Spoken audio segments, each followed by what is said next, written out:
안녕하세요. 저는 40대이고 12살 아들을 키우고 있는 여자입니다. 평소 아들을 기다리며 사연을 듣곤 하는데요.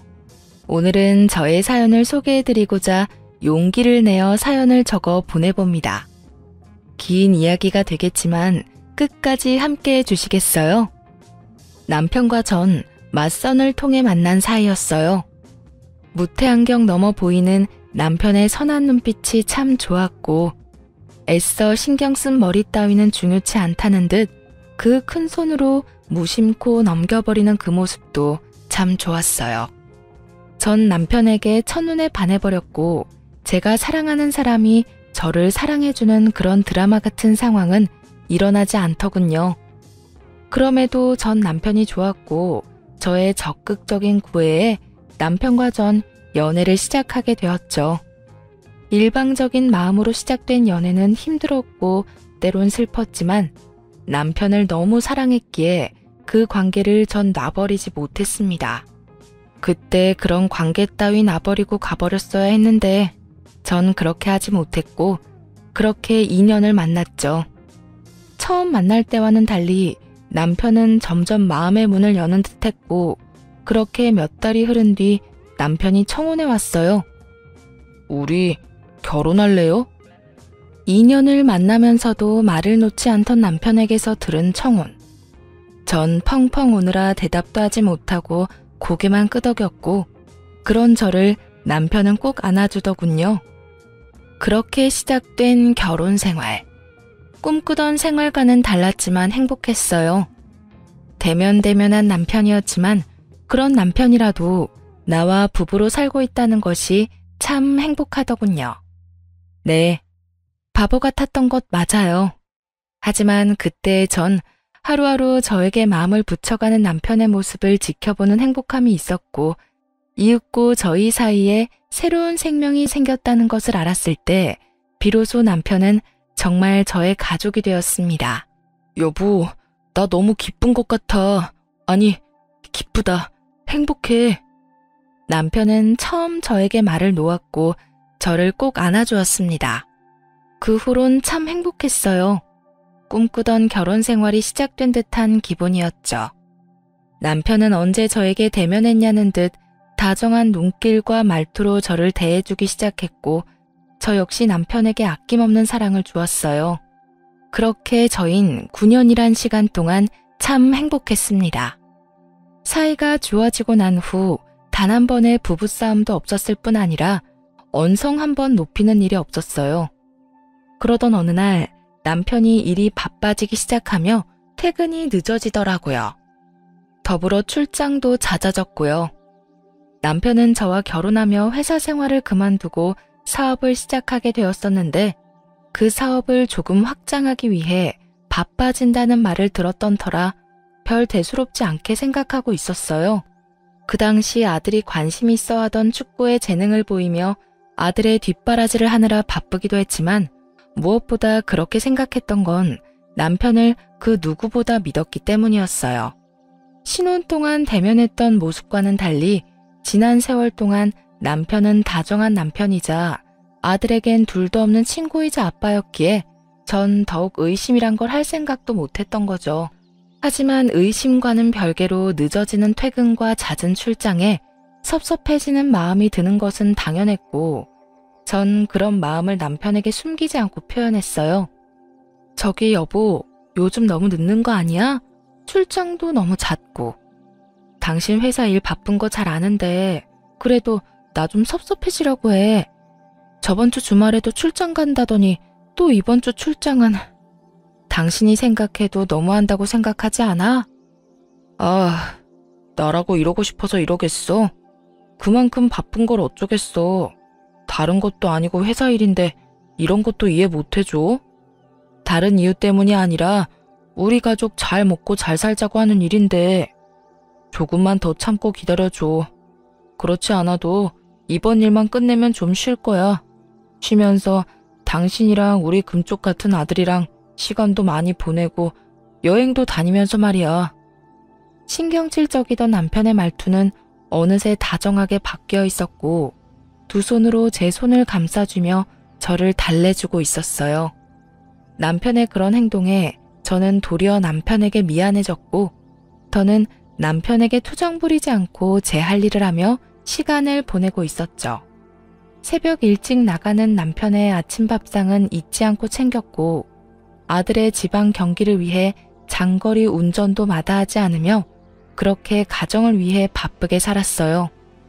남편 역시 제가 섭섭하다는 말을 꺼낸 것이 마음에 걸렸는지 출장 스케줄은 따로 잡지 않았고 단지 늦는 날만 잦아질 뿐이었어요. 늦어지는 퇴근, 딱 그것만 아니라면 그야말로 완벽한 결혼 생활이었어요. 아들은 자신이 하고 싶은 축구에서 재능을 보이며 꽤나 즐기고 있었고, 남편의 사업도 잘 풀리는 듯하고 저 또한 가정에서 힘쓰고 있었으니 그만하면 되었다 싶었죠. 비록 제 꿈과는 거리가 먼 그저 두 남자의 뒷바라지일 뿐이었지만 현재 제가 가정에 충실하고 힘쓰는 것이 저의 새로운 꿈이라고 생각하며 만족하며 살아가고 있었어요. 그 무렵부터였던 것 같아요. 제가 옆집 여자와 친분을 쌓아갔던 게 말이에요. 전 당시 5살 된 딸아이를 키우고 있는 옆집 여자와 꽤 친하게 지냈는데 가깝게 지내다 보니 자연스럽게 그 집의 사정까지 알게 되었어요. 언니, 나 사실은 미혼모다? 응? 미혼모? 그러면 애 아빠는 네가 애 낳았다는 사실을 모르는 거야? 응. 헤어지고 난 뒤에 나도 임신했다는 사실을 알게 됐어. 지울까 고민도 했었는데 도저히 지울 수가 없더라고. 그래서 그냥 낳았지 뭐. 사실대로 밝히지 그랬어. 헤어지고 바로 알았으면 다시 잘 될 수도 있었을 텐데. 그럴 만한 일이 좀 있었어. 하여튼 그렇게 혼자 키우고 있다가 1년 전인가 우연히 애아빠를 만났어. 그래서 이쪽으로 이사 오게 된 거고 애아빠가 이사시켜줬거든. 어머, 그래? 두 사람 아무래도 인연인가 보다. 그래서 두 사람 같이 살기로 한 거야? 결혼할 거냐고. 그게 아직 고민 중이야. 어떻게 해야 할지. 고민할 게 뭐가 있어. 애도 있는데. 애 생각해서 좋게 생각해. 애 아빠가 합칠 마음이 있어 보이거든. 그냥 확 잡아버리란 말이야. 전 옆집 여자를 목에 핏대까지 세우며 응원했고 그 응원이 얼마나 웃기고도 말도 안 되는 응원이었는지 그땐 알지 못했죠. 그렇게 사정을 알고 난 후 전 옆집 여자와 더욱 가까워졌고 어느 날엔가 친정에서 대게를 보여줬는데 너무 많이 보내줬다며 집으로 초대하더라고요.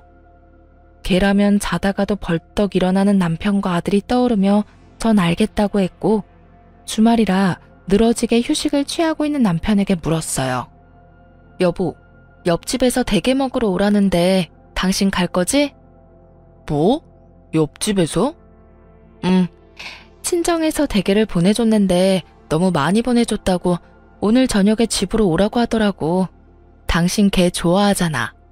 이참에 인사도 할 겸 같이 가자. 전 남편의 팔을 잡아 끌었고 남편은 그런 저의 손길을 살짝 뿌리치며 피곤한 얼굴을 지어 보이더라고요. 에이, 나 피곤해. 그리고 그런 자리 나 불편해하는 거 알잖아. 난 그냥 집에서 좀 잘 테니까 나 말고 대기라면 환장하는 아들만 데리고 다녀와. 그래? 하긴 당신 요즘 많이 바쁘긴 했어. 그러면 알아서 좀 챙겨 먹어. 알겠지? 내 걱정은 말고 다녀와.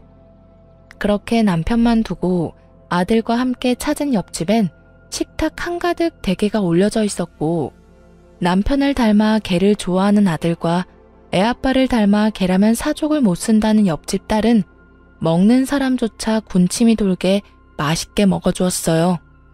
만족스러운 식사가 끝나고 아이들은 아이들끼리 어른은 어른끼리 시간을 내고 있었죠.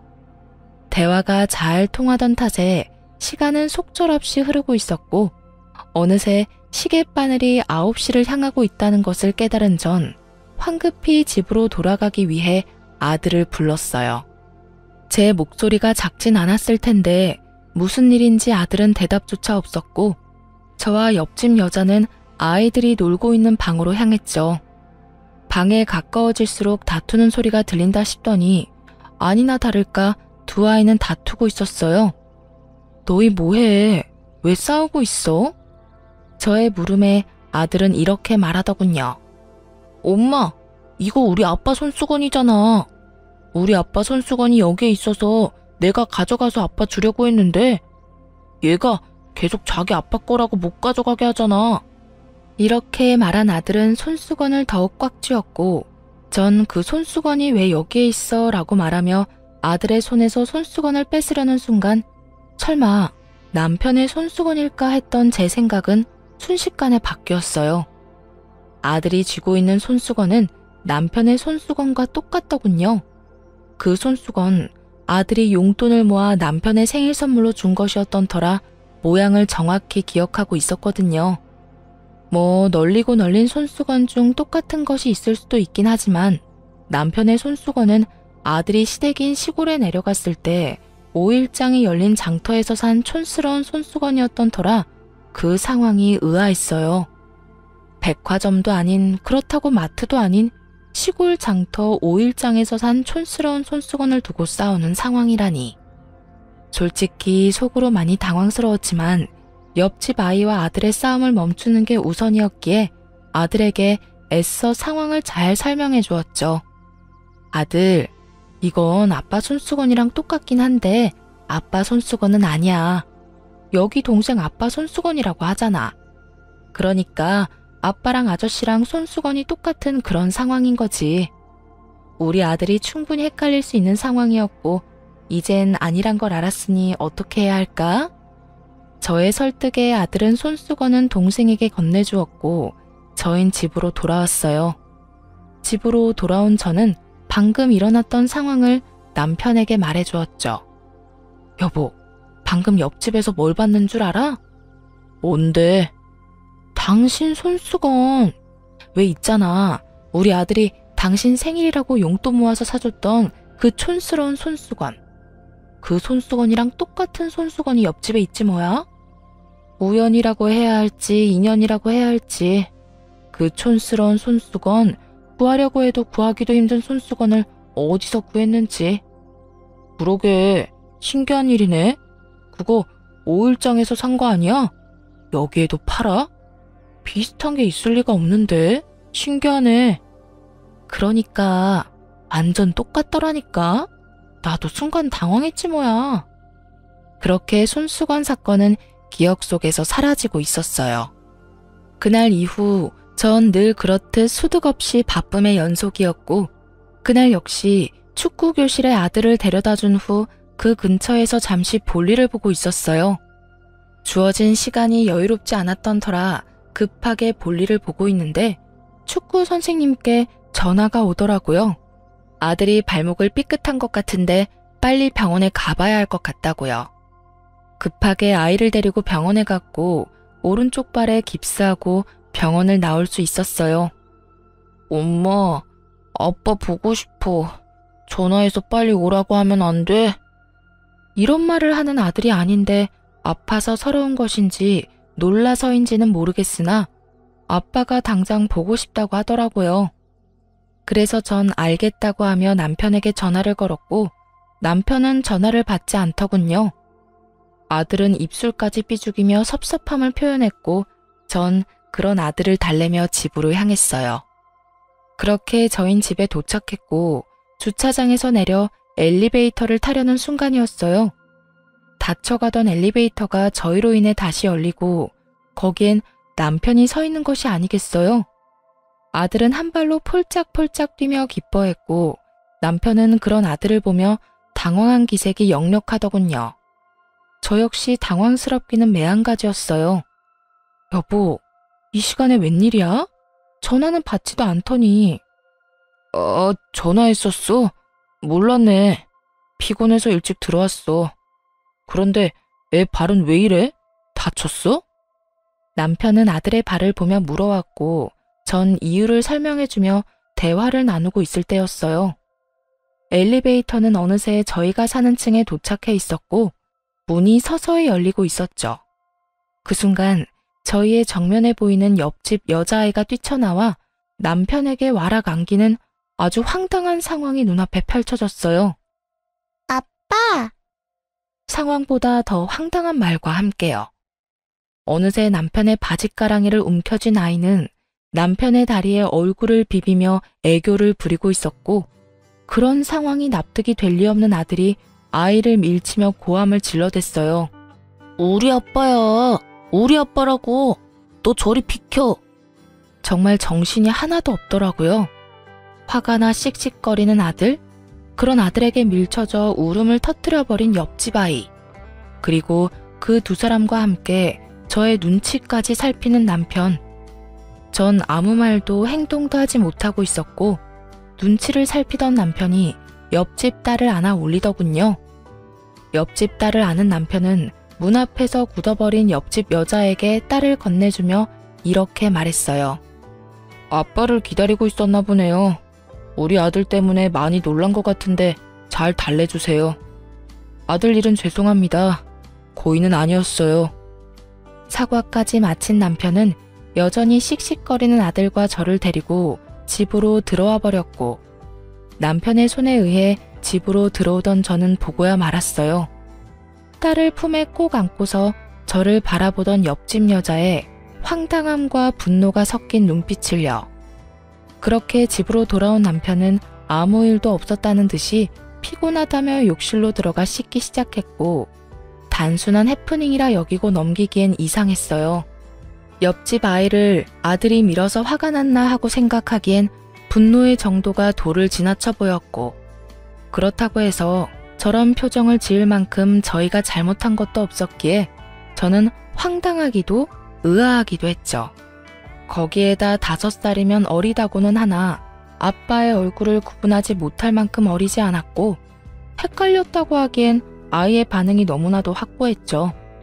그렇게 제가 깊은 생각에 빠진 사이 남편이 씻고 나왔고, 전 마땅히 남편에게 물을 말이 떠오르지 않더라고요. 그저 이상한 의문뿐인 상황에서 섣불리 말을 꺼냈다간 저만 이상한 사람으로 몰릴 것이 뻔했고, 남편은 태연하게 로션까지 바르며 잘 준비하고 있었으니 집요하게 묻기가 좀 그랬어요. 그래서 전 왜인지 모르는 불길한 예감에 옆집을 살피기 시작했습니다. 다음날 부상 때문에 아들은 며칠 쉬는 기간을 가지기로 했고, 전 옆집으로 찾아갔어요. 어제 상황도 그러했으니 무엇라 말하는지 듣고 싶었던 마음이 컸으니까요. 옆집 여자는 어제와는 달리 반가운 얼굴로 저를 맞으며 상황을 설명하기 시작하더군요. 어머, 언니 왔어? 어제는 많이 놀랐지.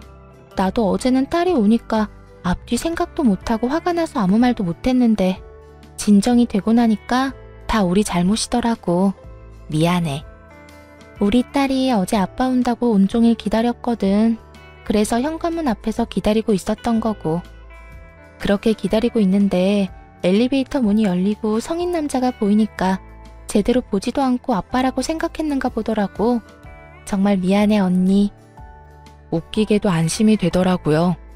그 순간 여자의 말을 정말로 믿었던 것인지 아니면 믿고 싶었던 것인지.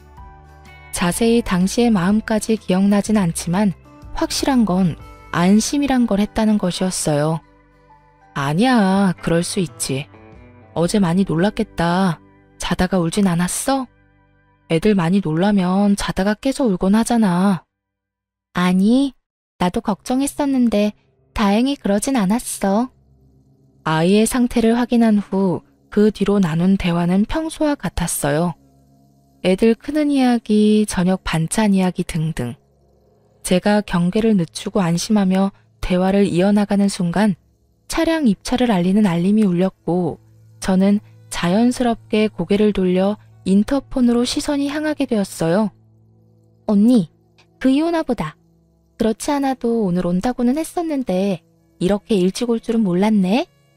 미안한데 다음에 또 이야기 나누면 안 될까? 오늘 중요하게 나눌 이야기가 있어서.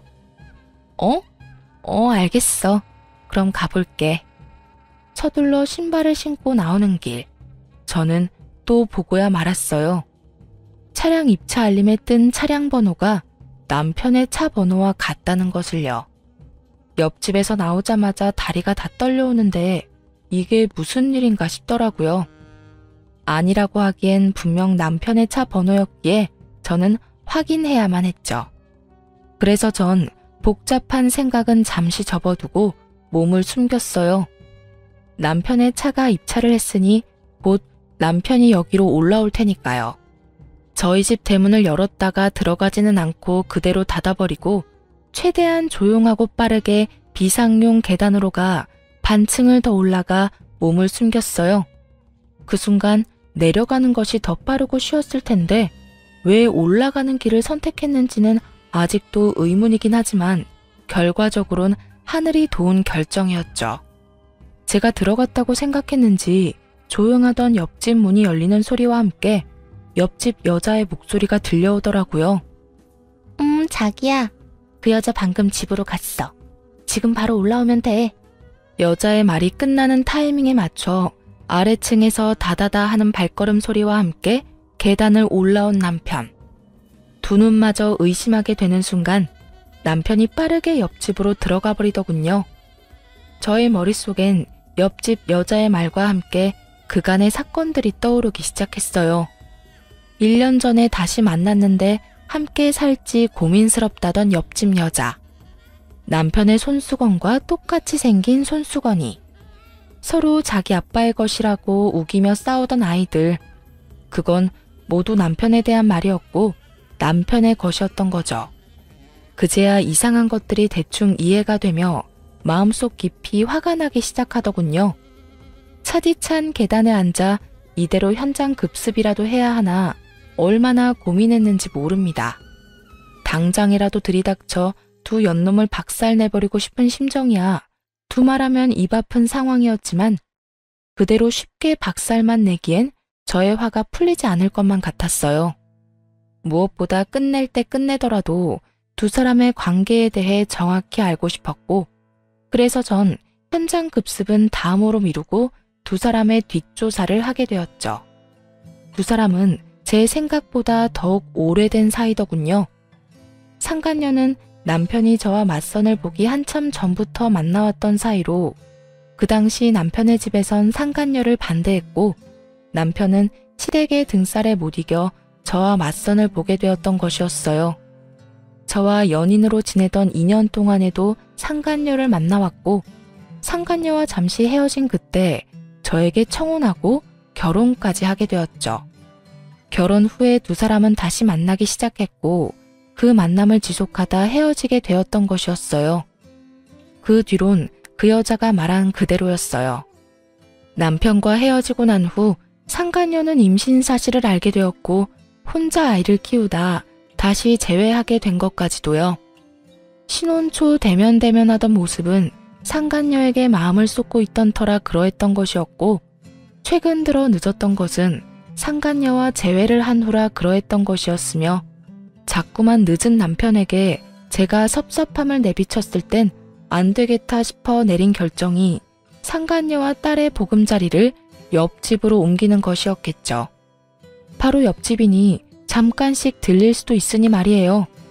그런데 참 웃기지 않나요? 아직 어린 딸의 입은 어떻게 막을 생각이었을까요?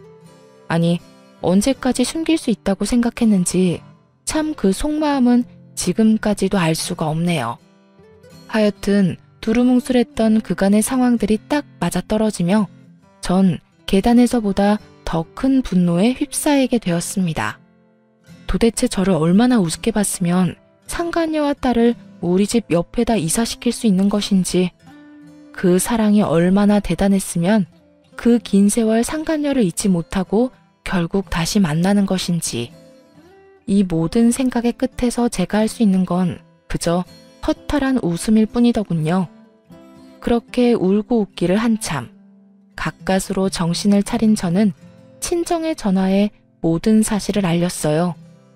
많이 놀라실 것이 분명했지만 언젠가 아실 일이기도 했고 당장 아들을 맡길 곳이 마땅치 않았기에 어쩔 수 없는 선택이었죠.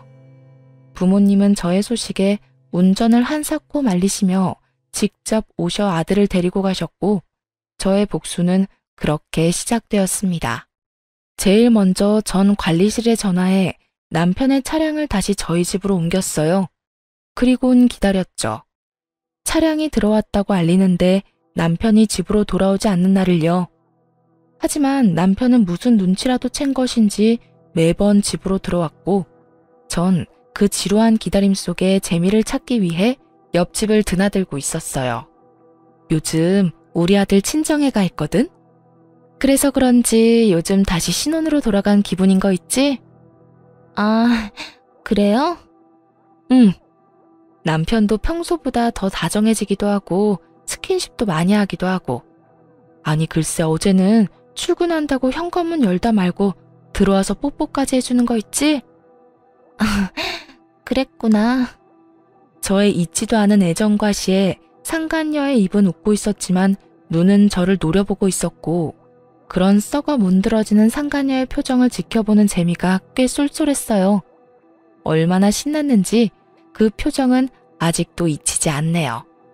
그렇게 기다림이 지루하지만은 않은 날들이 지나가고 있던 어느 날 늦은 밤에 집으로 돌아온 남편은 웬일인지 몸도 가누지 못할 만큼 취해 있었어요. 술에 잔뜩 취한 남편은 혀가 다 꼬여버린 채로 고해성사라도 하듯 숨겨놓은 말들을 쏟아내기 시작하더군요. 여보, 진짜 미안해.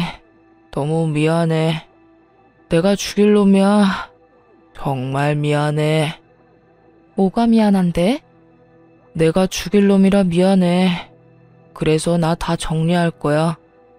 이번 주말에 다 정리하고 당신하고 우리 아들, 내 가정 지켜낼 거야. 그러니까 조금만 기다려줘. 전 직감적으로 알 수 있었어요.